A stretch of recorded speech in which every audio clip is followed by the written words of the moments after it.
This week you are going to be doing an observation and analysis assignment. You did a guided observation and analysis assignment in Unit 2, and this week it's going to be an independent observation and analysis.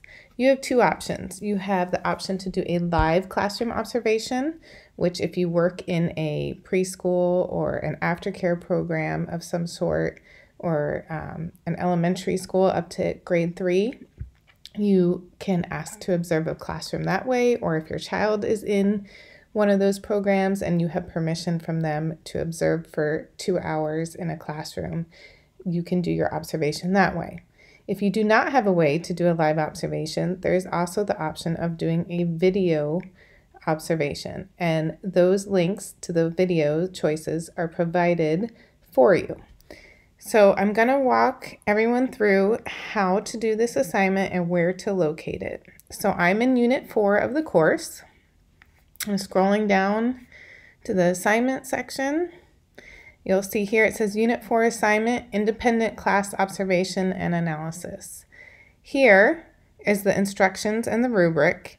And then here is a student classroom observation letter. That is if you are doing a live observation. And sometimes the schools want proof that you have to do this observation for your post-university class. Then if you come down, you'll see option 1, in-person observation of a live classroom. You would click on this link here, and that will bring you to the template that you are going to complete after your observation. I recommend printing out the observation template and taking it with you so you know what to be looking for. And then when you come back from your observation, you would open up a new template and start typing into it. There's also a student example here so that you can see how some of the questions are answered. Here's option 2. This is if you don't have the ability to go see a live classroom. And I'm going to open that one up for you. But they are both basically the same. So when I open up the template, it's going to look like this. And you'll see it says Independent Videotaped Classroom Observation and Analysis Tool here. Here are your video choices. There's 5 different ones to choose from. You're going to just choose one of them. You're going to fill out who you are and the title of which video you chose. You are going to check off which program type it is. For the number of staff and children observed, if you're doing the videotaped option, just do the best you can counting in the video. Then comes the educational approach section. In a live observation, you can usually either ask the school what their mission and vision is and their educational philosophy, or you can go to the school's website and it should be listed on there somewhere, or sometimes they have a brochure in the office that has it listed. For the videos, you most likely will not be able to complete a lot of the educational approach section. You should be able to still complete the curriculum approach based off what you learned in Unit 2 and 3. And then the family engagement, if you see any family engagement in the video, you would mention it there. And come down here, you're going to put an X over what kind of information you saw posted in the classroom. If you saw the daily schedule, the lesson plan, the bulletin board, put an X.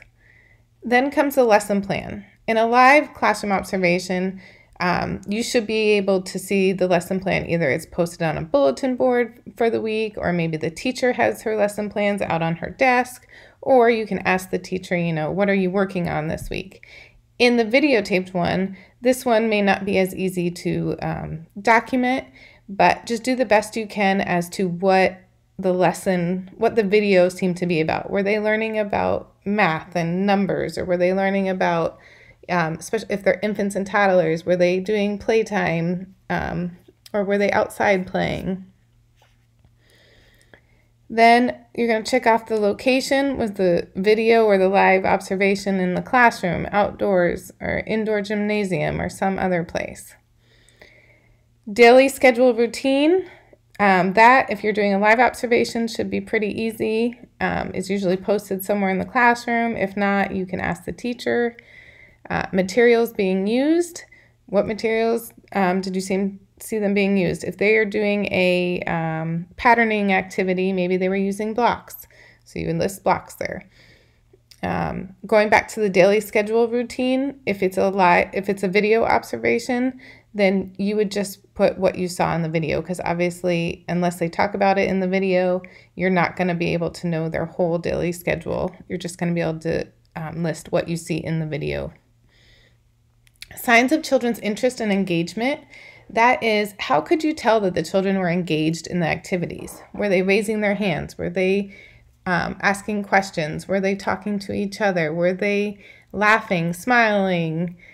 Any way that you could tell that they were engaged in the activity.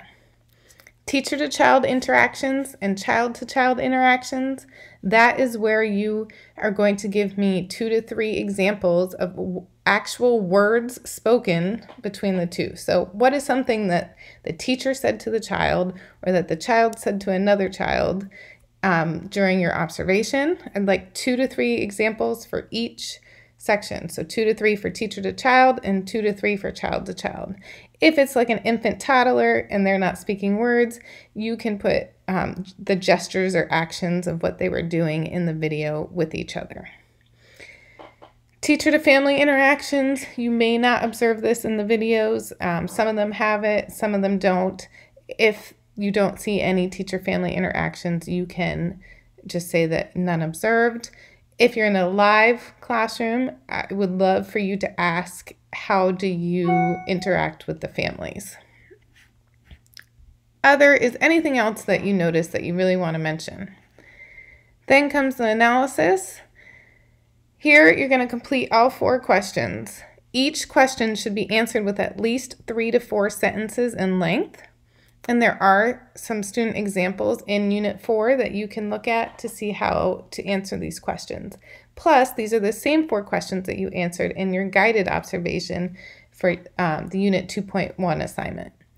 So, is the observed teacher an intentional teacher? Explain. Go back to Unit 1 if you don't know what an intentional teacher is, and it discusses that. Number 2, what are 2 signs of developmentally appropriate practice? Again, Unit 1 of the course goes over what DAP is. So if you're not quite sure, go ahead back to Unit 1 and review it, or you can go back to the examples of this assignment that are provided in Unit 2 and 4. Number 3, this is your own opinion. Describe observed family engagement and/or family-teacher interactions.